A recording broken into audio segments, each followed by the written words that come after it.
received a back channel request from Langley.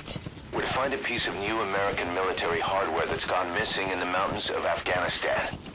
It's a difficult mission, but I'd say you're back in top form by now. Check your iDroid for the details. Whoa! Whoa!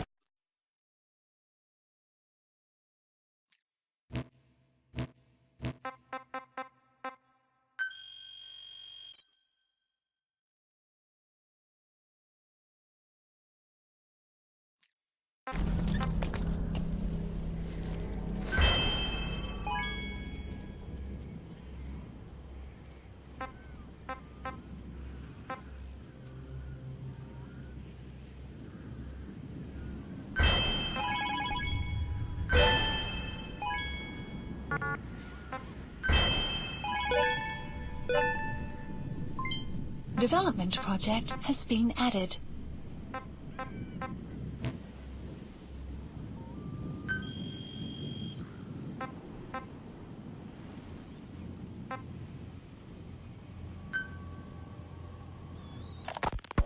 Ocelot. I hear they started calling you Shalashaska in Afghanistan. What's that about? You know the term Sharashka? It's slang for a suspicious, hastily thrown together organization. The word became associated with a type of forced labor facility in the Soviet Gulag system. OKB scientists and engineers who'd been convicted of crimes were sent to a Sharashka for forced R&D. The Sharashkas were supervised by Lavrenti Beria of the NKVD, the secret police, under the official name 4th Special Department. Forced research? That's not very different from what we do here. Diamond Dogs is different. Everyone here believes in you. Regardless of where they came from or why they're here, they revere you.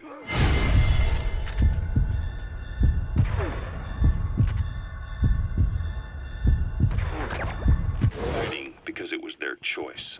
And if it wasn't, they'd leave? Who knows? That's our reality here, whether it's real or not. If there's another truth, I don't want to know it. All that matters is that's the concept that's taken shape in their heads. The traces of a group ideology, our superstructure, to put it in Marxist terms. All right. Go on. Right.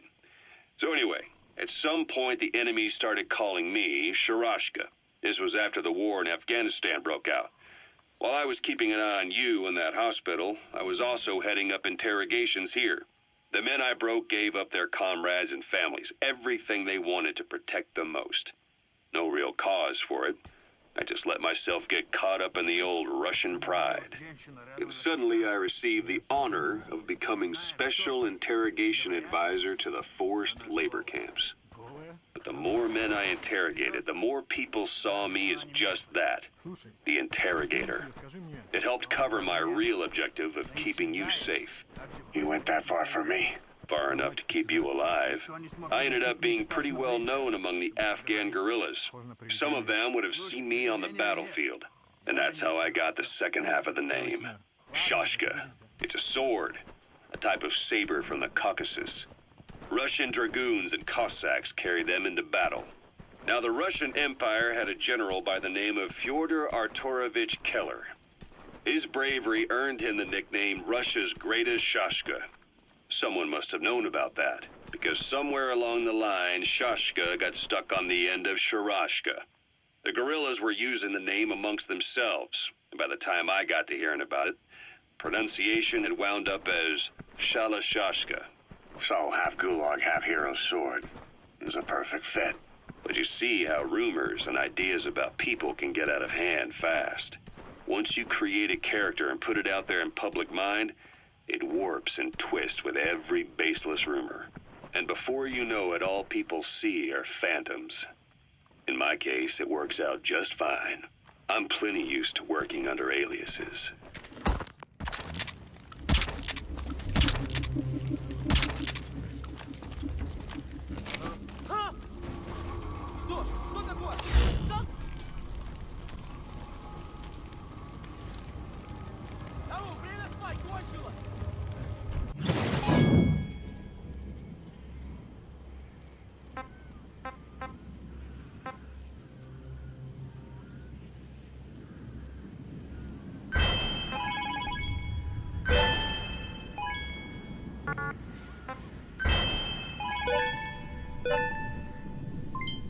development project has been added.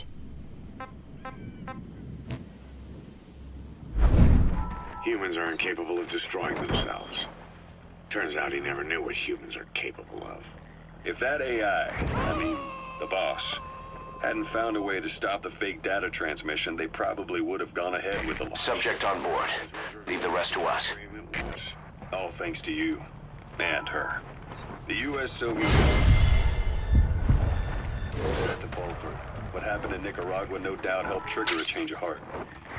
But in the end... The times define the politics. When you grab their tail, they turn and bite your hand. I'm sorry, boss, but the extraction failed. The support unit just isn't skilled enough. If you want to increase the success rate of Fulton extractions in bad weather, you need to improve the support unit.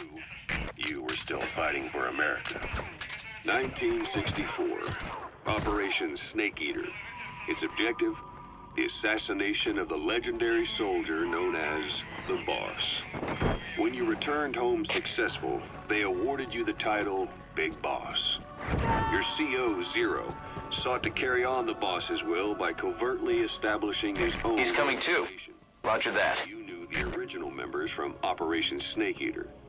From America, there was David O, or as he was to you, Major Zero. Donald Anderson, a.k.a. Sigint, Dr. Clark, who went by paramedic during the operation, and the fourth... Black Carrot. Something of an ancestor to the domestic carrot. It's also a favorite of wild animals. From the Soviet Union.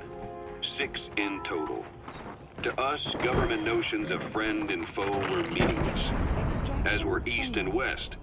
We joined forces by our will alone.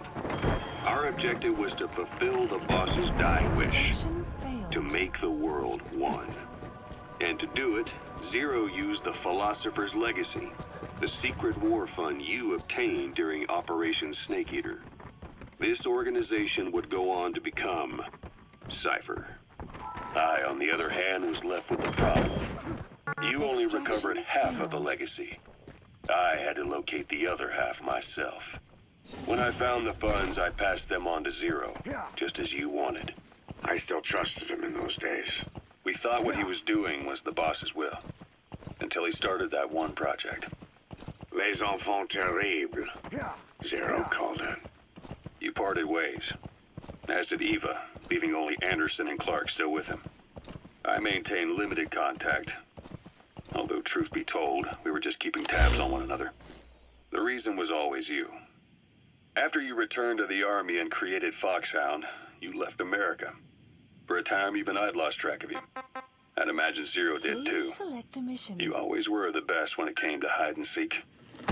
Mission accepted. Zero created Cypher, an information network to tap into every corner of the globe. Woven together, Cypher's arteries make the world just one big organism.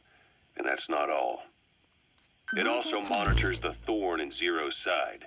That's you, tracking your coordinates wherever you might go. The further you strayed from your roots, the larger Zero became. It's as if he was trying to close the gap between you. But before long, he disappeared from public life. Only a few people had direct contact with him. For a time, I was one of them. Then a year after you fell into your coma, he slipped out of sight entirely. Since then, nothing. No photos, no recordings, not even a reliable rumor as to his whereabouts. I tried every method I could think of, but Zero was gone. Freed of his control, his creation, his power continued to grow. Cypher is a great beast, and Zero was its spine. But even without him, it's endured, evolved. But now its body is rotting, riddled with parasites. Parasites like the ones who attacked you 9 years ago in the Caribbean, and then at the hospital. Cypher's Black Ops Unit, XOF. They learned where you were, and came to wipe the slate clean.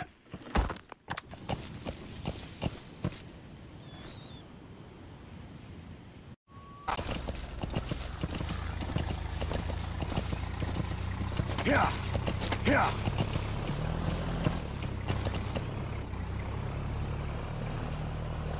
Yeah.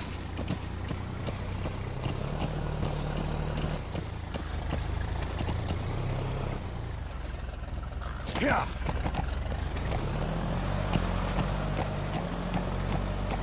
Yeah.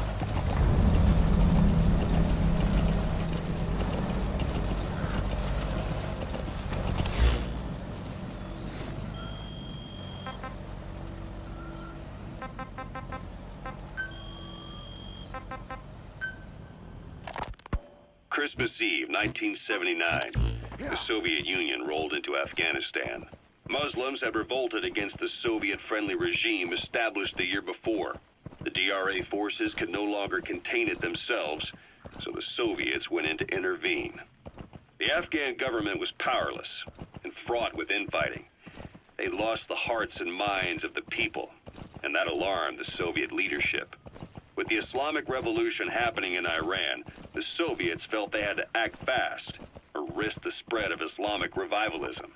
A superpower, sending a motorized rifle division against men on horseback with antique rifles. Everyone thought it'd be over in an instant, only it wasn't. Some Muslims made their fight a jihad, a holy war, and began a guerrilla campaign on all fronts. A war of attrition. These fighters call themselves Mujahideen. They're being supported by the West through Pakistan. That's why Miller was involved. He was training them near the Zero Line, sponsored by the CIA. The war has become a nightmare for the Soviet troops stationed here. They thought they'd be headed home in 6 months at the most. Then a year passed. 2 years. Now here we are 4 years on with no exit in sight. Afghanistan has become the Soviet Union's Vietnam. The Soviet troops on the ground want to go home. But at least they have homes to go back to. The Afghans have lost theirs. The Soviets destroy the kishlaks, villages, wherever they can. They burn down homes and fields, fill in wells, turn pastures into minefields. It's created a mass of refugees who fled to Pakistan. If the Mujahideen are fish swimming around the villages, the Soviets will go so far as to dry out their ocean. But this has had a big price. There's bitter resentment among the Afghans, and they're taking out their anger on the soldiers on the front lines. Among the Mujahideen are the Pashtun people. They're fiercely devoted to their code of Badal, or revenge.